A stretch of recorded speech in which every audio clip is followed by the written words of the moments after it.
Hello viewers, मैं पूजा Tripathi techno study 7-2 में आपका स्वागत करती हूँ। दोस्तों, अगर मेरा वीडियो पसंद आए तो प्लीज़ मेरे वीडियो को लाइक करें और चैनल को सब्सक्राइब करें। तो दोस्तों, इसके पहले हम लोग पढ़ रहे थे हड़प्पा सभ्यता। तो हड़प्पा सभ्यता के बारे में मैंने बताया था कि हड़प्पा सभ्यता, हड़प्पा नाम क्यों पड़ा, क्योंकि सबसे पहले जो स्थल खोजा गया वो हड़प्पा था। हड़प्पा एक जगह का नाम था, इसलिए उसका नाम हड़प्पा पड़ा।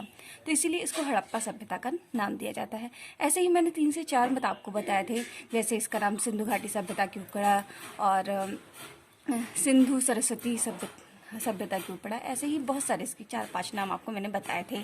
कांस्य युगीन सभ्यता क्यों पड़ा, क्योंकि वहाँ से कांसे के प्रमाण मिलते हैं। जहाँ पर तांबा और टिन को मिला करके कांसा बनाया गया, इसलिए कांस्य युगीन सभ्यता भी उसका नामकरण किया गया। तो इस तरह से हम लोगों ने पढ़ा था। तो जहाँ पर हम लोगों ने उस दिन ख़त्म किया था, तो उसकी आगे चलिए पढ़ लेते हैं। तो जैसे हड़प्पा सभ्यता है, तो हड़प्पा सभ्यता का कभी कभी क्वेश्चन आता है कि सबसे उत्तरी, सबसे दक्षिणी, सबसे पूर्वी तथा सबसे पश्चिमी क्षेत्र कौन कौन से हैं। तो चलिए व्यूअर्स, आज हम लोग ये देख लेते हैं। तो हड़प्पा सभ्यता का जो सबसे उत्तरी अभी तक प्राप्त स्थल है वो है मांडा। मांडा जो है ये सबसे उत्तरी स्थल है और ये है आपका जम्मू कश्मीर में। ये जम्मू कश्मीर में था। और जम्मू कश्मीर के अखनूर जिला एक है, वहाँ पर अखनूर जिले में ये चिनाब नदी के किनारे, चिनाब नदी जो है उसके दक्षिणी तट पर है। मान लीजिए ये चिनाब नदी है, तो इसकी ये दक्षिणी तट पर ये है, दक्षिणी तट पर आपका मांडा मिलता है। और इसकी खोज जो है वो 1982 में की गई थी। 1982 में जगपत जोशी और मधुबाला जी ने मिलकर के इसकी खोज की थी। तो ये कभी कभी क्वेश्चन आता है कि मांडा जो है इसकी खोज किसने की थी, तो वो मैं लिख देती हूँ, आप तो नोट कर लीजिएगा। जगपत जोशी व मधुबाला ने। तो इसका श्रेय इन्हें ही जाता है। फिर बाद में इसकी खुदाई किसी और ने की थी, लेकिन इनका श्रेय जो है मांडा का, ये इन दोनों लोगों को जाता है, जगपत जोशी और मधुबाला को। अब देख लेते हैं, अब उत्तरी हो गया, तो उत्तरी के साथ साथ हम लोग दक्षिणी देख लेते हैं। तो सबसे दक्षिणी जो है वो है दैमाबाद, जो कि महाराष्ट्र में पड़ता है। मतलब इसके दक्षिण में कोई भी हड़प्पा सभ्यता हमें नहीं मिलती है, इसलिए यही सबसे दक्षिणी होगा। आप सोच रहे होंगे कि अरे भारत का विस्तार तो चेन्नई तक है, वहां तक क्यों नहीं है। तो ये सबसे अभी तक प्राप्त स्थल जो है वो दक्षिणी, वो दायमाबाद है, जो कि महाराष्ट्र में है। मतलब इससे दक्षिण में कोई भी क्षेत्र नहीं पड़ता है। तो महाराष्ट्र में है, ये अहमदनगर जिले में है, महाराष्ट्र के अहमदनगर जिले में। और नदी, ज्यादातर चीजें मैंने बताया था कि आपको घाटियों में मिलता था, तो ये प्रवरा नदी के कभी कभी आता है किस तट पर, तो ये है बाएं तट पर, बाएं तट पर है। और अब देख लेते हैं यहाँ से क्या मिला था। यहाँ से मिला था एक मानव समाधान मिल गया था, मतलब मानव का शव मिला था।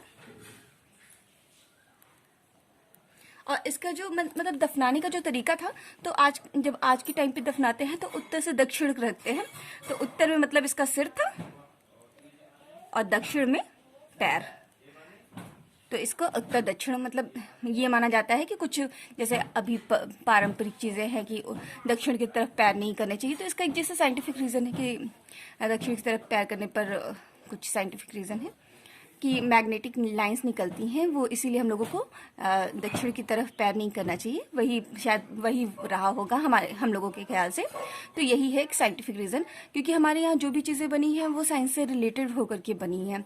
जैसे कि बहुत सारे लोग, अब देखिए आज कोरोना चला है तो लोग कहते हैं हाथ प्रणाम कीजिए, पहले लोग हेलो करते थे, तो इसीलिए किया जाता था कि लोग थोड़ा सा दूरी बना के रखें, वो अच्छा है। चलिए देख लेते हैं अब सबसे पूर्वी हिस्सा। तो पूर्वी हिस्सा आलमगीरपुर। अब आप सोचेंगे कि आलमगीरपुर कहाँ है, तो आलमगीरपुर आपके उत्तर प्रदेश के, ये उत्तर प्रदेश में है।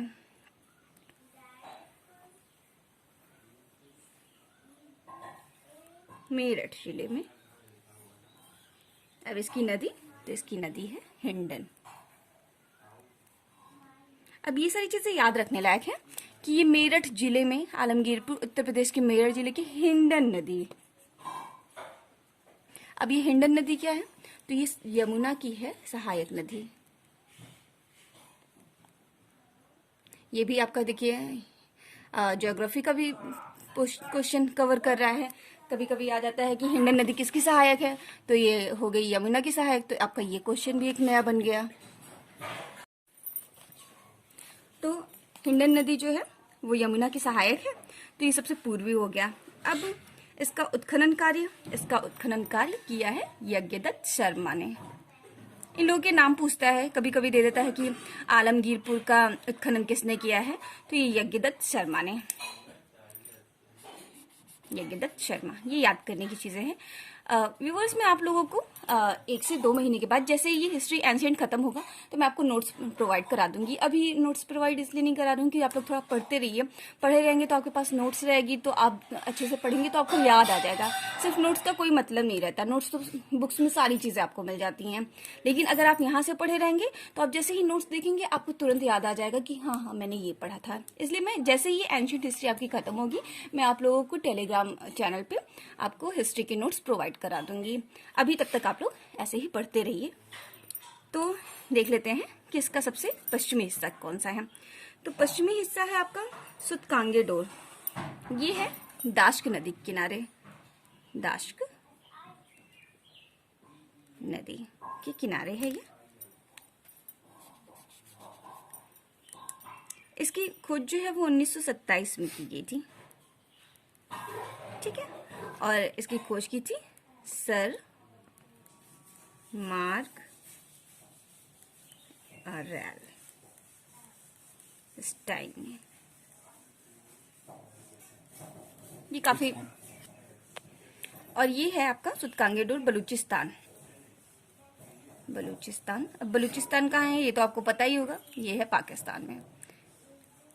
तब ये अविभाजित भारत था, तो इसलिए जब इसकी खोज हुई थी, तो अब ये भारत में नहीं है। तो ये आपकी जानकारी के लिए है, हो सकता है कभी एग्जाम में आपके पूछ ही ले, तो ये जानना बहुत जरूरी है। 1927 में सर मार्क आरल स्टाइन ने इसकी खोज की थी। तो दोस्तों, कैसा लग रहा है आपको मेरा वीडियो? प्लीज अगर आपको मेरा वीडियो पसंद आए तो मेरे वीडियो को लाइक करें और चैनल को सब्सक्राइब करें। अब देख लेते हैं कि सिंधु घाटी सभ्यता के लोगों का रहन सहन कैसा था। अब आपको जैसे कहीं पे भी आप जाते हैं तो सबसे पहले आप देखते हैं कि लोगों का रहन सहन कैसा है।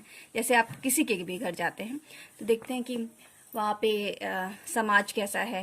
किसी भी एरिया में जाते हैं, अभी आप गुजरात में जाएं, महाराष्ट्र में जाएं, तो हर जगह का समाज अलग टाइप का होता है। और किसी और देश में जाएंगे तो वहाँ का समाज अलग होगा। अब जैसे हमारे यहाँ का समाज है, तो हमारे यहाँ का समाज कैसा है? हमारे यहाँ का समाज है पितृसत्तात्मक, लेकिन सिंधु घाटी की सभ्यता से नारियों की मूर्तियां बहुत ज्यादा मिली हैं, तो इसलिए लोगों ने गेस किया है कि शायद ये मातृसत्तात्मक था, सत्तात्मक समाज था, मातृसत्तात्मक समाज था। अब ये जैसे मातृसत्तात्मक समाज का मतलब क्या होता है? अब इसका मतलब ये नहीं है कि माता ही सब कुछ थी। यहाँ पे नारियों की जो स्थिति थी वो बहुत अच्छी थी, मतलब उन्हें समाज में अच्छा स्थान प्राप्त था।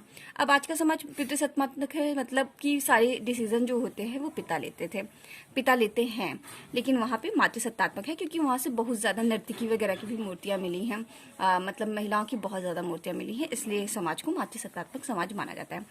अब देख लेते हैं कि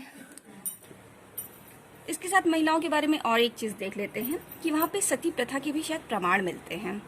अब इसका एक गेस किया गया है, क्योंकि लिखित साक्ष्य तो कुछ, अब इसका गेस किया गया है जैसे कि वहां से मिले हैं युगल शवाधान।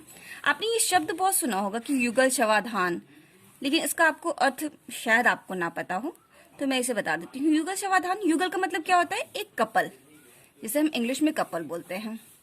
कपल मीन्स या फिर एक औरत आदमी, हस्बैंड वाइफ हो या फिर गर्लफ्रेंड बॉयफ्रेंड। तो युगल शवाधान के मतलब कोई भी पति पत्नी होंगे तो वो सीधे तो मर नहीं जाएंगे कि पति खत्म मर गया तो तुरंत ही पत्नी मर गई।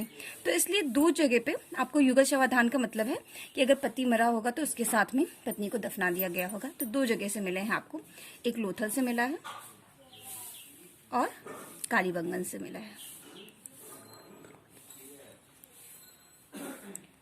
तो कालीबंगा से हमें 1 युगल समाधान मिले हैं और लोकथल से 3 युगल समाधान मिला है। अब देख लेते हैं कि वहाँ पे दास प्रथा के भी प्रमाण मिलते हैं। दास का मतलब आप क्या समझते हैं? जैसे आज है तो हम लोग नौकर रखते हैं। नौकर क्या होता है? उसे हम लोग मंथली पैसे देते हैं। मतलब उसे हम लेकिन उसे हम नहीं पसंद आते, जैसे हमने उसे बदतमीजी की, तो वो नौकरी छोड़ सकता है और वो भाग सकता है। लेकिन वहां पर क्या था कि बेचारे वो लोग भाग नहीं सकते थे। आपने उन्हें 10 रुपए दे दिए और आप जिंदगी भर उन्हें दासी बनाकर रखते थे। मतलब अगर वो बीमार भी हैं तो उन्हें बेचारों को काम करना पड़ता था।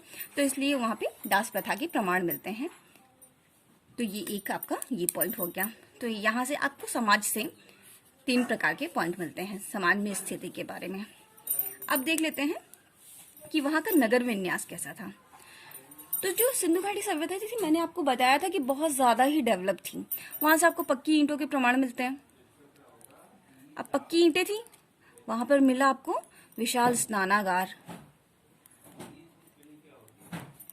विशाल स्नानागार, स्नानागार का मतलब जहां पर लोग नहाया करते थे। लेकिन ये जो विशाल स्नानागार आपको मिला है, इस विशाल स्नानागार में लोग सामूहिक रूप से नहाते थे। मतलब बहुत बड़ा अगर ओकेजन होता था तो वहां पे बहुत सारे लोग इकट्ठा होकर के तब नहाते थे।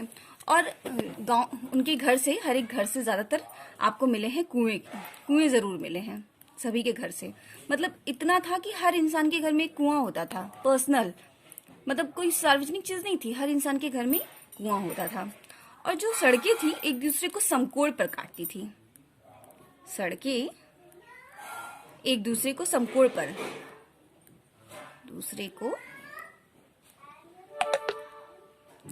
समकोण पर काटती थी। अब देख लीजिए कि एक दूसरे को, मतलब ऐसी सड़कें थी, ये ऐसी कि मतलब आने जाने का, मतलब जैसे चौराहा आज के टाइम पे होता है वैसे हुआ करती थी, एक दूसरे को समकोण पर काटती थी। और सड़क हो गई आपकी। अब आप खिड़कियां देख लीजिए। जो खिड़कियां थी ये कुछ जगहों पर आपको मुख्य द्वार पर खुलती थी। खिड़कियां मुख्य द्वार पर खुलती थी और कुछ जगहों पे जो खिड़कियां थी वो अंदर की ओर, मतलब ये मान लीजिए आपका घर है और ये होगी सड़क, तो दरवाजे जो थे वो अंदर की तरफ खुलते थे और खिड़कियां भी अंदर की तरफ खुलती थी। तो ये हो गया आपका खिड़कियां और दरवाजे। विशाल स्नानागार को जॉन मार्शल ने, जिन्होंने खुदाई का पूरा दायित्व संभाला था, विशाल आश्चर्यजनक निर्माण बताया है विश्व का आश्चर्यजनक निर्माण, क्योंकि ऐसी चीज उन्होंने पहली बार देखी। सोचिए ये लोग वहां पर थे लेकिन ऐसी चीजें उन्हें पहली बार देखने को मिली, क्योंकि उन्हें देखकर एकदम आश्चर्य हुआ कि इतनी बड़ी स्नानागार कैसे लोगों ने बनाया है। और वहां पे यहाँ से आपको चावल के भी साक्ष्य मिले हैं। चावल के साक्ष्य आपको लोथल से मिलते हैं। कभी कभी पूछ लेता है क्वेश्चन में कि सबसे पहले चावल के साक्ष्य आपको कहाँ से मिले हैं, तो ये लोथल व रंगपुर से भी मिल गए हैं। और जैसे आपको याद करने के लिए रागी का साक्ष्य मिला है गुजरात से। रागी गुजरात से, गुजरात में एक जगह है रोजदी, वहां से आपको रागी के साक्ष्य मिले हैं। तो ये चावल और रागी। वहां पर पहले देखिए क्या होता था। अब आपने कपास का नाम सुना है, तो जैसे ये जीवन निर्वाह का है कि आप वहां पे कपास के साक्ष्य मिलते हैं। जो ये कपास था इसका व्यापार हुआ करता था और यहाँ से मेसोपोटामिया के लोग यहाँ से कपास लेकर जाते थे। तो और इसे कहते थे इंडस। Indus means Sindhu. विश्व में कपास उगाने का पहला काम जो था वो भारत में ही शुरू हुआ है। तो मेसोपोटामिया के लोग यहाँ से व्यापार करते थे और इसको सिंडन कहते थे। तो इसीलिए यहाँ की नदी को सिंधु पड़ गया। तो जो सिंधु के बगल था उसे सिंडन कहते थे और वो हो गया हिंडन। सिंडन, हिंडन। तो ये हो गया इंडस। यहाँ से हल के प्रमाण मिलते हैं, हल के प्रमाण। यहाँ पे जुटे हुए खेत मिले हैं और सरसों के भी साक्ष्य मिले हैं, ये सब कालीबंगा से मिले हुए हैं। तो दोस्तों चलिए शुरू करते हैं यहाँ के प्रमुख नगर।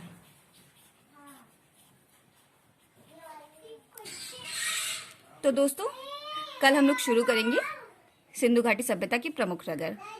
तो अगर आपको मेरा वीडियो पसंद आए तो प्लीज़ मेरे वीडियो को लाइक करें और चैनल को सब्सक्राइब करें। Thank you friends.